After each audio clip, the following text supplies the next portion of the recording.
Welcome to 9 Point Started With a Dream podcast. Our goal is to showcase the stories of athletes and the community that supports them by being authentic about their journey. Here's your host, Jacolby Gilliam. Yo, welcome back to the podcast. I'm your host as always, Jacolby Gilliam. Today's guest is Lauren Page, former Oregon Duck volleyball player and current freshman volleyball player and a part of the Athlete Abroad Management Squad. And Lauren's journey is inspiring. I always say it's an inspiring journey, but Lauren's story is about stepping out of your comfort zone. I think that's something that we can all gravitate towards, something that we can all look into and kind of see how can we grow from an experience that may push us and challenge us. And Lauren's journey is just all about that. So great story here, great journey, and let's get to it. So Lauren, the question that everyone that comes on is, when you're younger as an athlete, what was like your big dream or goal you wanted to achieve? When I started playing sports, I don't think I ever really had a goal. I think I just really, especially when I started playing volleyball, I just thought it was so fun that I just wanted to be like, I guess my goal is to be really good at volleyball, but I just loved it so much that I just wanted to always be in the gym and I always wanted to like work out and play. So at first I didn't really have any goals. And then I think I started learning about college, how you can get like a scholarship college. I was like, okay, like I want to go play in college for a Division I Pac-12 school. And that was my goal in high school. And yeah, I ended up getting an offer from Oregon. And then I ended up signing with Oregon and going there for 4 years, all 4 years. And I think as we get older, our goals kind of change, So then my next goal was, graduate college and then go play overseas.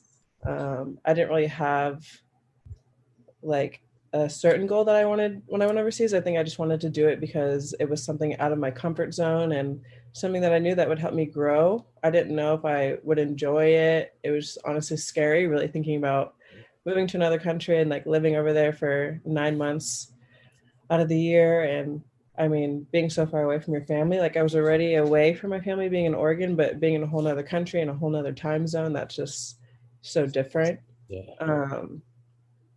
So I just did it to kind of challenge myself. And my goal was to just get an experience out of it. And then after my first year, I think my goal was to play at a higher level. And I just feel like I've been like going up in the ranks. And I don't really have like a super like lofty goal for volleyball, I don't think. I mean, I love the sport and I enjoy it so much, but for me, it's more of like the experience. I just want to get as many experiences, learn as much as I can, and do as much as I can in the time that I have with the sport. Love that. Yeah. So kind of going back to like it was fun. What about volleyball kind of at a young age kind of help you fall in love with the sport? I think because I was naturally good at it. So it was kind of like, wow, like I'm kind of good at this. Like this is really fun. Like being good at something is honestly fun. I feel like everyone would say like, oh, I'm good at this. Like this is what I like doing. And also just like the connections and the friendships that I've made through the sport, I think made it so fun. When I first started playing, I would say I was very introverted, and I would still say that I'm more of the introverted side, but playing sports and like being around people and building friendships with people that I would have never have met without the sport, honestly just like changed a lot for me. I feel like most of my best friends come from volleyball. I don't really have any friends that, I think I have like one friend that's like one of my close friends that did, but I met her in college from volleyball. Like I think volleyball has made so many connections for me, and I don't know, without it, I don't even know who I would be, honestly. So growing up in California, were you like involved in just your school or club stuff too? So I started playing kind of late. I started playing my freshman year of high school, which is considered a little late. Before then, I was playing like in my church league and just like at recess and stuff like that. And then I joined a club team. I was picked up by a guy, his name is Dennis. He was the coach for 951 Elite. It was in Temecula, and he kind of found me and invited me to like come try out for like a club team that with his club. And I ended up making the team. I ended up playing on a 16s team, and I was either 14 or 15 at the time. So I was with girls that were older. So at the time I was so scared. I was like, Mom, like, I don't know if I want to do this. Like, I don't know any of these people. But then I did it. And ever since then, it's been an upwards journey, I feel like. So for you being an introvert, when you got on a volleyball court, was it like a light switch flip that just kind of made you come more, yes? I think it was over time, and as I got older, I just feel like I knew I kind of had to like grow up and step out of my comfort zone a little, and that's something I still struggle with. Like, I think before we got on this meeting, I was telling my boyfriend, like, I'm so nervous to get on this call. Like, I don't know, I thrive honestly on my own, but I also thrive when I'm like with people, and I realize that I also thrive like with people and working with people. I feel like it's really hard to be successful on your own. Obviously, I mean, I feel like you always need someone to like help you get to somewhere. Like you always can't do everything on your own. So yeah, I don't know. I just feel like I got older and I just realized like I have to build these connections and be okay with talking to people and kind of putting myself out there. I would say at first, I used to be really, really quiet when I first met people, but now I'm a little more outgoing. And I feel like volleyball definitely, because volleyball is a very talkative sport. So you have to talk in volleyball. And I think that was one of the first things that I always got yelled at, is because I was too quiet. So I think, yeah, volleyball really like brought out the extroverted side of me, but I would still say that I'm pretty introverted. Yeah. Hey, well, don't be nervous. It's your show, so I'm just kind of just guiding it. So it's all you right now. Um, but so it takes the community, right? It takes you kind of said that it takes people to kind of help you get to where you're going to go. So when you have that goal about I want to play Division I volleyball for a Pac-12 school, how did you kind of figure out who you needed or who could help you get there? So my dad was heavily recruited when he was younger, but his parents like didn't really know what it meant. He thought that like the college coaches would like come to him and they would come pick him up. So he ended up like not really getting any scholarships that he wanted, but he had he had so many emails from all these schools. So then when I started playing and I started getting, not emails, he got letters, because back then there wasn't really email. But when I started getting letters and emails from coaches, he was really like persistent on like, you need to like contact these coaches, talk to these coaches. And he would even talk to my coaches that I had at the time and like ask them like, what do we do? So I feel like my coaches kind of helped me. And then I had older girls on my team because I was one of the younger ones on the team, and they were going through the recruiting process. So they would give me tips. And I think one of my first visits was to UC Irvine. And I went on the visit with one of my teammates who was older, who was being recruited by them. And she kind of was like helping me, like telling me like, oh, ask this, like ask questions, don't be afraid to ask questions. So I feel like it was kind of like a community within my team, my coaches, my parents, just like Wait, everyone. Yeah. were you going to say hella a second ago? Yeah, I was gonna say. So California right there. Yeah. Yeah, sweet. Okay. So when it came down to choosing the school and you chose Oregon, what about Oregon kind of like made you think this was the place I want to go? Yeah. So my ultimate dream school since I was younger was actually UCLA. My mom used to work there in the summer. She like hosted this medical student camp in the summer. So me and my two brothers and my dad would always go stay in the dorms and just run around campus in the summer. And I just loved the campus, and it kind of felt like home to me just because I had been there every summer. But as I got older, I realized like maybe I should move out of the state and experience something else outside of California, because I love California and I knew I would end up moving back there and living there probably the rest of my life. So I was like, hey, you know what? Maybe we should look at other schools outside of California. But I knew I wanted to stay on the West Coast. I didn't really want to go all the way on the other side of the country. And I had two Pac-12 offers, and I went to Oregon, and my dad came with me. And at first, when I was there, I was not really feeling like the people, but I really liked the campus and I really liked the vibes. And I don't know, the next summer I went to camp and I was still like, I didn't know anyone. This is like when I'm in my very introverted phase, like I'm so quiet. And honestly, it was me. It wasn't anyone that was there that was like holding me back from going there. It was me like knowing that I wouldn't know anyone and I would be living in a whole nother state with people that I've never met before at the end of the day. So then after my second visit, I just decided to commit and go there and like take the leap of faith. And then when I went there, I always tell people all the time, like, this is the place that I was meant to be. Like, I met my best friends there. Everyone on the team, we clicked so well. I've never been on a team where the chemistry is so good. I would say that we were really close. And the athlete community is pretty close at Oregon, which I really liked. So I was able to make friends outside of my sport. And honestly, it was just like the perfect place to be for me. I don't know. I always tell people like I left part of my heart there because just like the people and the connections that I made were just so genuine and real. And now it's like kind of hard to find because we're not in college. And I also feel like in college it's easier because you guys are going through the same things. You guys see each other every day. But yeah, I would say I left part of my heart there, and that it was the place that I was meant to be at the end of the day. And the gear was sweet too, right? Yeah, the gear was nice. The gear was nice. But it was more than just the gear. I feel like a lot of people are always like, oh, like you went to Oregon, like, I don't know, just because it's Oregon. But it was just a really great experience overall, I would say.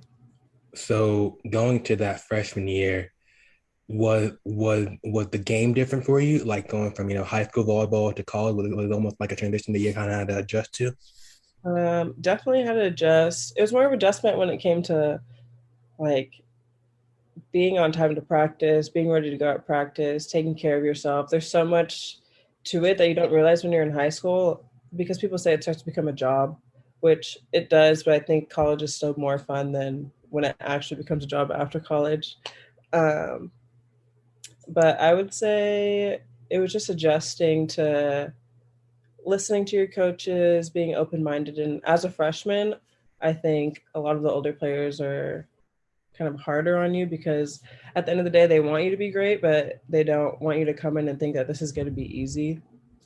And I remember one of my first like summer open gyms, I was 5 minutes early, but that was late. If we weren't 15 minutes early, then we were late. And I got there like 5 to 10 minutes before we were supposed to start. And one of the upperclassmen like didn't let me practice.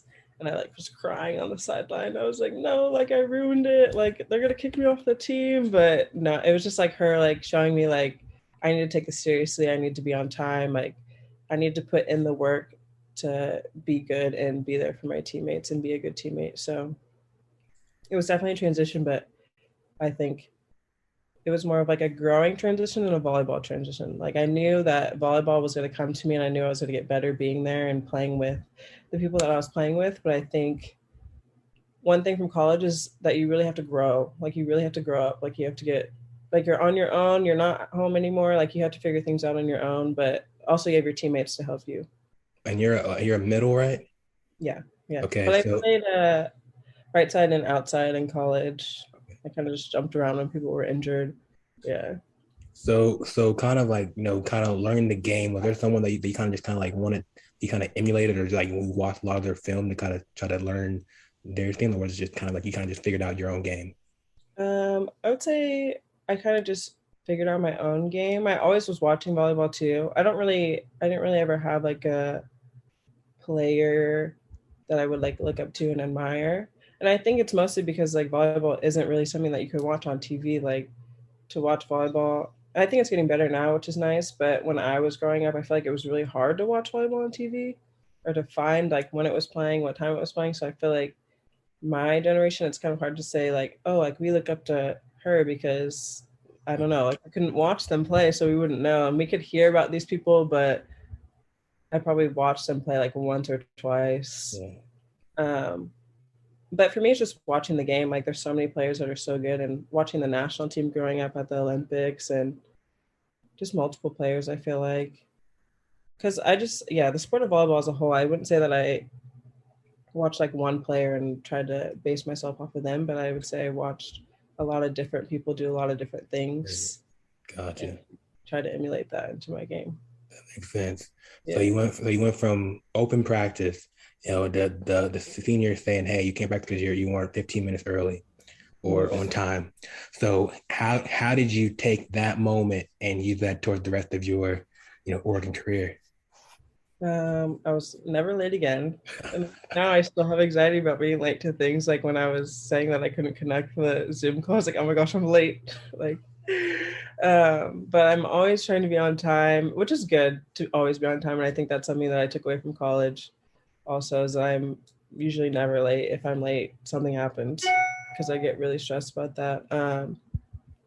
But other than that, I also took away that even though like I could have been like, oh, my teammate is a B word for not letting me like be at practice, but at the end of the day, like she was trying to grow me and like help me develop into a better player at the end of the day. So I think just one takeaway I had was that when people get on you or people say stuff to you, especially in volleyball and your coaches, most of the time it's coming from a place of love where they want you to get better and want you to succeed.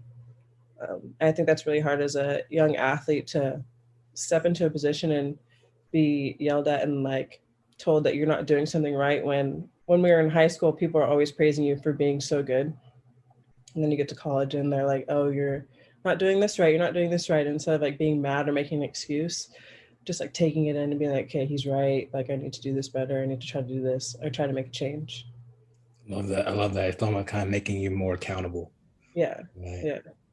So when you were a senior, did you have an athlete that you did that too? I didn't do that. I tried to be more of the nice upperclassmen, but some of them didn't really, a few of them didn't really think that I was being nice because some of the other upperclassmen were kind of trying to be hard on them. But I think I told them how it should be and like tried to explain why, give them more of an explanation, help them try to develop like the growth thought process faster. Because also as freshmen, like it takes a little long for you to realize what everyone's trying to do for you. So I kind of was more of the explainer, like saying, oh, like he's doing this because he cares about you, like he doesn't hate you. Um, so I think that was kind of my role. Yeah. It was almost like the nurturing, right? The nurturing approach to everything. Yeah. Sweet, sweet. So in those 4 years, was there like ever a game that you just like that just like comes to mind that you know like your moment, My moment. or just anything that you just felt like that was like the game that you just always will like remember forever? I would say there were two games my senior year. We played Minnesota both the games. In Minnesota, the first time we played them, they were first, and we played them at Stanford. And I was playing outside, and it was like me and two of my best friends who were on the team. Like we were the top scorers of the game, and we won the game. And it was just like crazy. We were all going crazy. And then in the NCAA tournament at the end, they were ranked second, and we beat them at home to make it to the Elite Eight. And I was playing middle then. So I'd just say, I don't know, I remember those because I was playing different positions and I performed pretty well both times. And I think just my favorite part about those games was the team in general. Like our team was so bonded after those games. And those are the two games that we all remember from college the most, I would say. Um, and just the connections that we had on the court is something that I haven't really been able to experience in a long time. So it's something I look back at and I'm very grateful and thankful for. Sweet. So it was almost you kind of had you built that bond. So your best friends were they there all 4 years with you? One of them was all 4 years and one was a year younger than us. Okay. So he was with us for 3 years. Yeah. So they were like day ones. Yeah. It probably wasn't all sunshine and rainbows, right? Yeah. Was ever a moment like in that college journey that just was tough that you kind of you really had to like endure and battle and fight through? Yeah, my junior year was probably the hardest year just because I've been a starter since my freshman year, but then my junior year we had like a coaching change, and um, I think that my coach, I am really close to him now, and we've been very close ever since. Or he was assistant coach when I started there, and then became the head coach.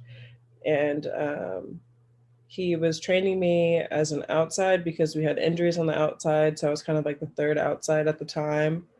But I knew that I could start in the middle and play in the middle, but he decided to start with another girl who hadn't gotten as much playing time as me during the 4 years that we were there.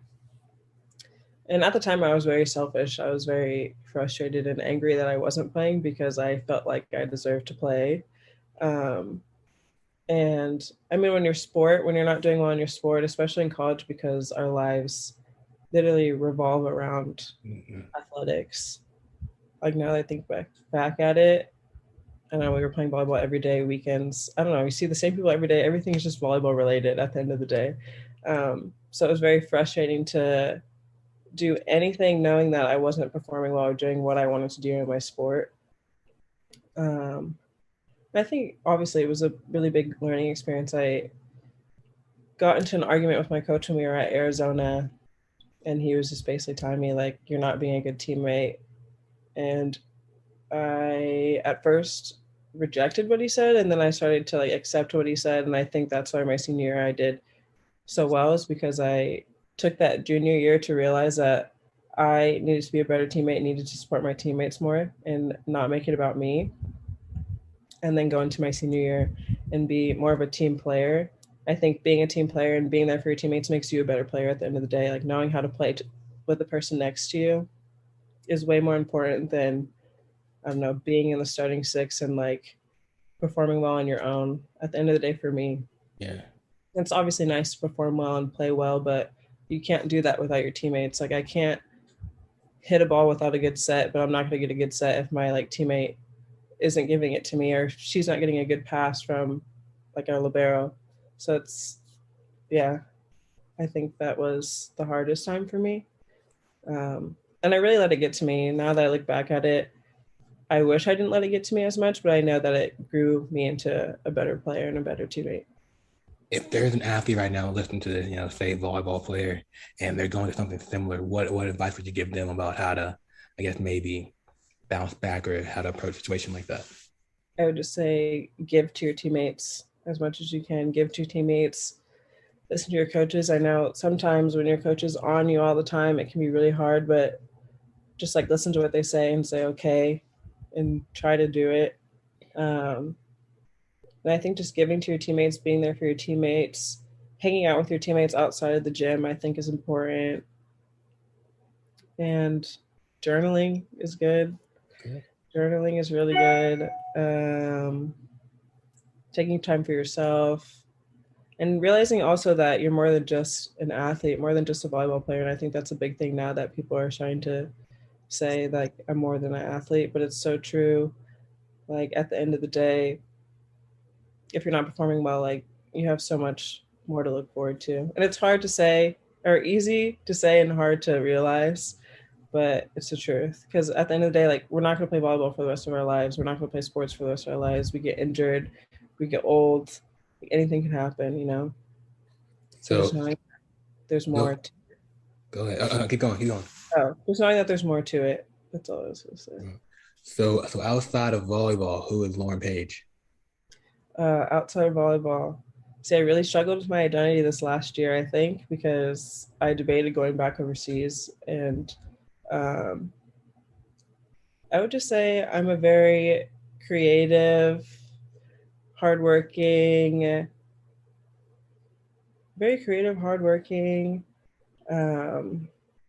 motivated, entrepreneurial.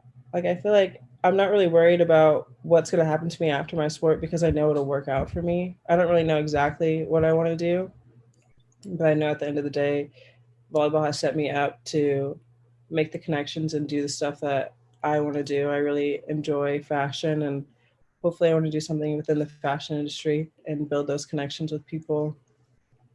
So yeah. Okay, so in like 10 years, we'll have like a whole Lauren Page lineup of bags and pop-up shops in Southern California. Products. Yeah. Huh? Great products. Yeah. You'll have like your own kind of shopping like on South Beach maybe. I mean on the coast and everything. Yeah. Sweet. So your 4 years at Oregon, you said earlier that you want to find a way to go overseas. Mm-hmm. And I've learned from these interviews that overseas is either get an agent or you try to do one of those tours or you try to just wing it. So luckily at Oregon, we had people older than us who had gone to play overseas. So we kind of would message them and ask them how they did it. And I had a girl a year older than me who had signed with an agent who had found her some jobs in Germany. So I decided to sign with her agent, but then her agent really wasn't looking for jobs for me. It was already like June.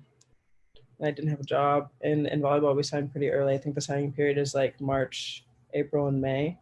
So by June, like everyone's set, like all the teams are pretty much set. And I was like, I don't know what to do. So then I was looking through my DMs and I had a message from Charlotte Harris, who's my current agent, who you've had a lot of people come through from her. And she was like, okay, like it's fine. We'll find you a team. Or she had told me that all the teams that my past agent was looking at for me were already full. So I was like, okay, I'll just sign with you and like hope that you can find me something instead. So then within a week, she found me a team in Switzerland. So I started my career in Switzerland. And it was that she had DM'd me on Instagram and I just signed with her. That's what's up. But I think it was one of the like best decisions I made was to sign with her because I think she really cares about her athletes and really wants us to be successful. Love that. So it's crazy how DM work, man. It's like DMs are like powerful tools if you use them right. So that's how you do it. Slide in DMs. On the DM. That's how this whole podcast started. I slid into this one athlete DM when I first started, and he was like, "Yeah, let's do it." And I was like, "Okay, this is the thing." Yeah. So you signed with Charlotte. So now you're an athlete abroad, and now you are officially a pro athlete. So looking back from the girl who just wanted to play volleyball for fun, growing like as a kid, to now you're going to be in Switzerland playing pro. What do you say to that? When I first got the contract, I was in the car by myself and I just like started crying. I was like, oh my gosh, like I'm about to go live in Europe. I had never been to Europe, so I had no idea what I was getting myself into. I was like, I'm about to live in Switzerland for 9 months. I like didn't know what to expect. I didn't know what it was going to be like. And they always say like, no matter where you sign, you don't really know what you're going to get until you get there. You can always ask people, but no one I knew had played for this team. I knew people that had played in the league, but hadn't played for the team. But I was nervous, but excited. And I just thought it was going to be a cool experience at the end of the day. And then you're going from California and Oregon to Switzerland. That's probably a little weather different too, right? Yeah. Well, the weather was pretty similar to the weather in Oregon. Honestly, it was super gloomy, and most of the year it was super gloomy. And then when the sun comes out, everyone's outside. That's how it is in Oregon too. But California has the best weather by far between the three. Because Germany is kind of the same as Switzerland, and well, Germany it snowed, so that was a little different. But yeah, California by far has the best weather that I've lived in. But yeah. So if there was a pro team in California, would you go there and play? Oh, hands down, yes. Sign me up, please. I love California. Like if I could live here for the rest of my life, I mean, I will live here for the rest of my life. That's the plan. But if something happens, obviously, but I hope to live in California. I want to move there. I think I'm right now. I'm in Phoenix, and I love San Diego. Yeah, that's where I want to live. Yeah, my dad grew up there, so I want to move back there. Perfect. You got Oceanside, you got La Jolla, you got sea lions. You got a big city, but it's not as crazy as LA and all it's very mellow there. It's very chill. Yeah, I love it. It's really nice. All right, California manifesting right now. Yeah. So once you hopped on that plane and you landed in Switzerland, what was your, I guess, initial thoughts on what you wanted to, I guess, achieve? Was it just kind of like, I want to take it in and just see where things go? Or was it like you like have a game plan, or was it just? I didn't know what to expect at first. I knew that I wanted to go there and show what I could do in volleyball wise, but also I wanted to just learn about living in Europe. I think a lot of Europeans think that Americans are very ignorant, which we can be because most of us won't take the leap of faith to go to Europe and see what it's like and learn about the cultures and stuff. So I think it's also good for us to go over there and learn so we can come back and teach other people what it's like to live in Europe and have a more open mind about what it is to be in Europe. So that was one thing. I wanted to be less ignorant about being in Europe and just get better at volleyball. I knew it was going to be a lot harder than college because we weren't going to have coaches that were going to teach us skill, because by that time, like, we should know the skills of volleyball and know the basics of volleyball. and I knew it was going to be a lot of self-coaching and self-motivating, which I was pretty nervous about because I think in college it's very easy to get into the routine where like you have a strength coach, like you have weights at this time, like you have to go. But when I was overseas my first year, it was like free. We can go to weights whenever we want. Like we didn't have a strength coach. They're like, this is a gym you can go to. I had to like take the bus to get to the gym, and it was in the city center, and it probably took me like 40 minutes to get there. I was like, oh, I have to go take the bus to the gym today. And it was honestly pretty hard to motivate myself to like get up and go do it when I could just sit in bed all day if I wanted to and go to practice at 7 o'clock at night. So I think that was one thing that I struggled with, was motivating myself to do it on my own, which they told me that that would probably be the case, which isn't the case everywhere, but some teams that is the case. So I was pretty nervous about that, but I think obviously the experiences, that's why I love experiences, because they help me grow so much. Yeah. Help me grow and learn to motivate myself to make myself better at the end of the day. Earlier, you talked about how, you loved your teammates. You love building that kind of community within your teammates. But going to a new team, in different cultures, how did you try to do that now? Yeah, so my first year, it was honestly pretty hard just because we had really young girls. I think the youngest girl on my team was 16. Oh, wow. At the time, I was 23 or 22. And then we had girls that were like 30, 31, and 32. And most of the girls on my team were either in school or working, the ones that were Swiss. So it was pretty hard to make connections with them and hang out with them outside of the gym. I became really close with one of the Swiss girls who was 18 because she really looked up to us, and I kind of like took her under my arm and would hang out with her and make like lunch dates with her. We'd go into the city and like meet up together. We actually had 5 or 6 Americans on that team. So with the Americans, we stuck together and we hung out a lot. And we had a pretty big house, so we would invite people over for like birthdays and stuff like that. But it is a different experience. I feel like it's a lot harder to make those connections and build those connections when you're abroad, especially for us. And I think for the people from the country that you're playing with, they realize that you're probably not going to be here forever. And the odds of you seeing them again after the season's over is kind of slim, and that cuts down just because I can move back to America and never come to Europe again, and they can never go to America. Or if they do go to America, it probably won't be in the same spot that I'm at. So I think it's definitely a lot harder to build those connections, but there's still a way to do it while you're there for the time being. You say, yeah, 5 Americans. I've heard like the only American on the team, and that just made it things so much harder for them to try to yeah. find If you don't have that many Americans, it's pretty hard. I think by next year there was 4 of us, and we all played in Pac-12 schools, and one of them I went to college with.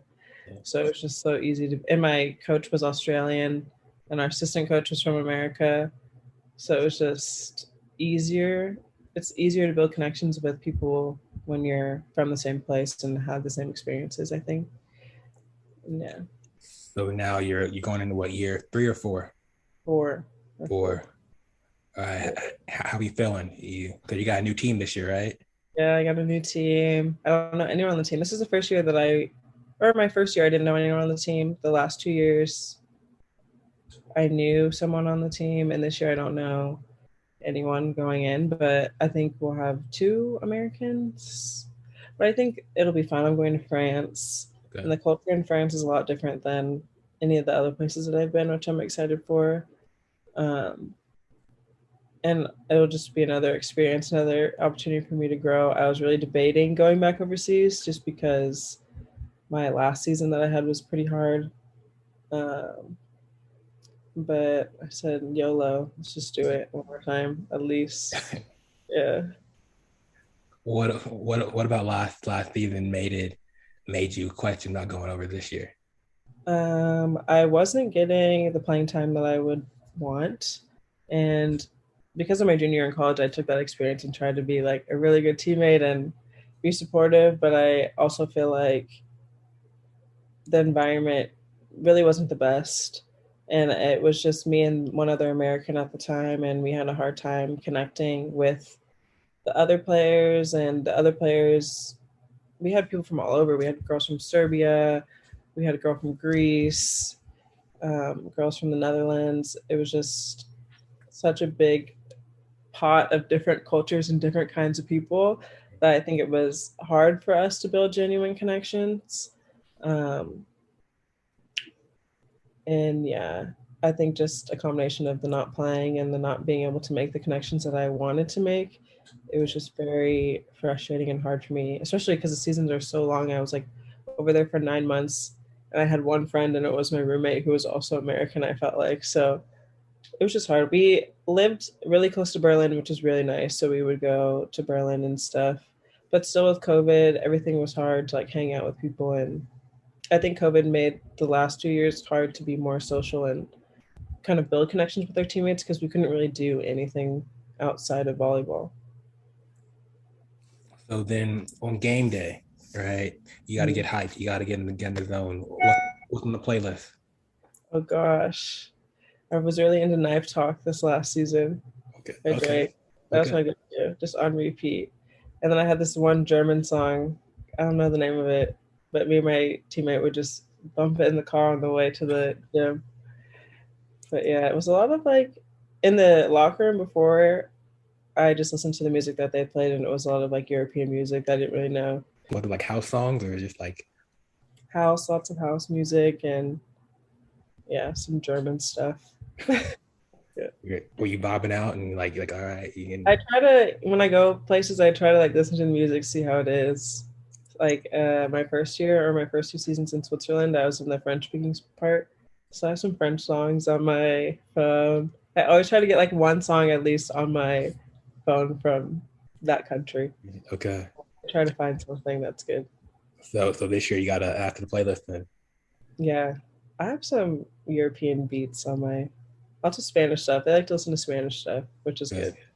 Can you send me some of those songs? I wanna check them out. Check out some beats and see if I can like get over here in the US and try to. Yeah, I'll send you my playlist that I have. Right, sweet. I call it That Foreign.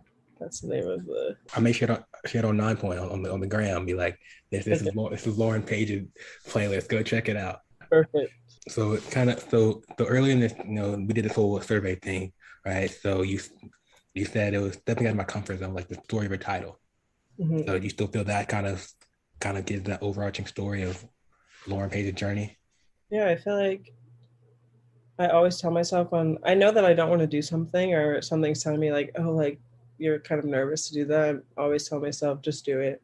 Like, because at the end of the day, it's either gonna help me grow or nothing. I don't know. I feel like there's no con into experiencing things, learning something. There's always a learning experience to come out of things. And yeah, I've done nothing but grow by stepping out of my comfort zone. So going into year 4, what area do you want to grow in the most? I would say I could still be more social, a little more outgoing, and just take more risk. I would say I'm very safe in most things in life, not just volleyball. I wouldn't say that I'm very safe in volleyball. Or actually, yeah, I could be a little more out there in volleyball. I think I'd take a little bit more risk. But yeah, I would just say take more risk and get out more. I think when I was living in Europe, I don't think I really let myself get out as much as I wanted to, which obviously COVID had a huge thing on that. But I think just getting out more and meeting people outside of volleyball in Europe, I think is something that I want to do. Experience. So then a quick question for you. So, if you look back to little Lauren back in the day, right? What would you tell her about this journey ahead? You should be excited. You're going to be challenged, but it's going to be worth it. And then I always think, I'm like, if my younger self would know like all the things that I've done, she'd be like, no way. So I think just know that you have a lot coming and that it's going to be very exciting and fun and challenging, but worth it in the end. Worth it in the end. I love people say that at the end of the day, it's worth it. I think that kind of makes it like you kind of went for it. Yeah. That like you didn't really hold any cards back. Yeah.